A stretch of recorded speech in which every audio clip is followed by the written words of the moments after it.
उसकी मार जनता को सता रही है। पिछले 10 सालों की उपलब्धि बस इतनी रही कि एक शिक्षा परीक्षा माफिया का जन्म हुआ। अध्यक्ष महोदय, जिस समय चुनाव में थे और उत्तर प्रदेश में वो हालात देखे हैं कि नौजवान जब भी तैयारी कर करके जाता था और परीक्षा दे करके लौटता था तो उसको पता लगता था कि पेपर लीक हो गया। और उत्तर प्रदेश में केवल एक पेपर लीक नहीं हुआ है, जितनी भी परीक्षाएं हुई हैं सब पेपर लीक हुए हैं। केवल उत्तर प्रदेश ही नहीं, मैं माननीय सांसद की तरफ से सुन रहा था, कई ऐसे प्रदेश हैं जहां पर परीक्षाएं देने तो बच्चे गए लेकिन वहां भी पेपर लीक हो गया। और अभी जब 4 जून को रिजल्ट आया उसके बाद जो बात उठी है, देश की सबसे प्रेस्टिजियस परीक्षा उसका भी पेपर लीक हो गया। और आखिरकार ये पेपर लीक हो क्यों रहा है?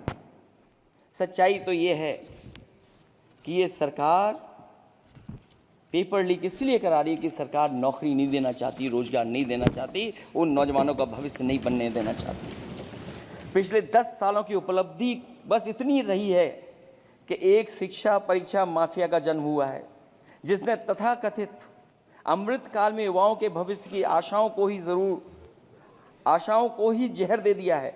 जो सरकार उम्मीद को मार दे वह न तो वर्तमान को सुधार सकती है न भविष्य को संवार सकती है। सरकार आशा का प्रतीक होनी चाहिए, निराशा का नहीं।